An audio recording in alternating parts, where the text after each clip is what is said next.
At noon, we got UConn, who's 1-0, turning to Syracuse, who's 0-1. Syracuse favored by 6.5 points on ESPN+.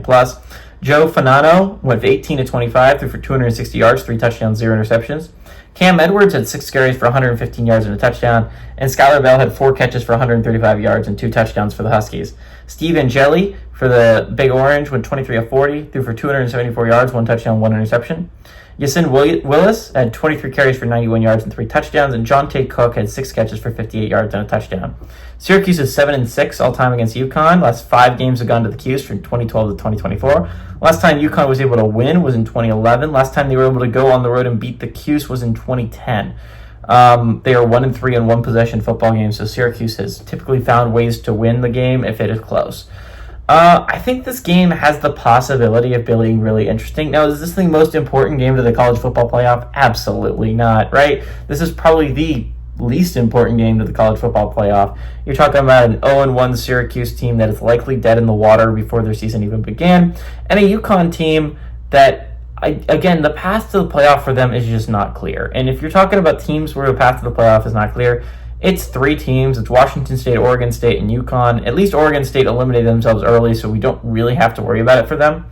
But Washington State and UConn are really in interesting positions where I don't know what their path to the playoff is. I talked about it when I talked about UConn last week, and Oregon State last week, and Washington State last week.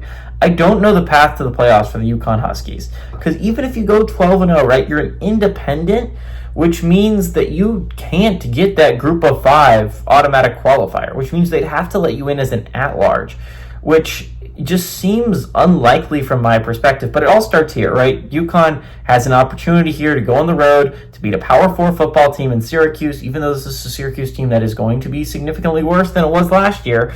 This is a chance for a big-time victory for UConn. And honestly, I think they can do it. This is a really talented UConn offense. They bring back a lot of the pieces they had last year from a 9-3 season.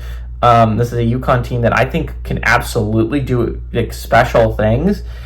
And I think this is going to be a team to watch out for and a really interesting team, especially if they win this game, to start talking about. Because, again, what is their path to the college football playoffs? I don't know if there is one for the Huskies, but I hope that every single team has a path to the college football playoffs, as long as they're not going through the weird transition rule.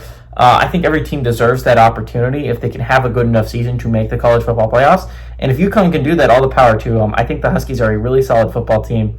So give me the UConn Huskies to go on the road and upset Syracuse.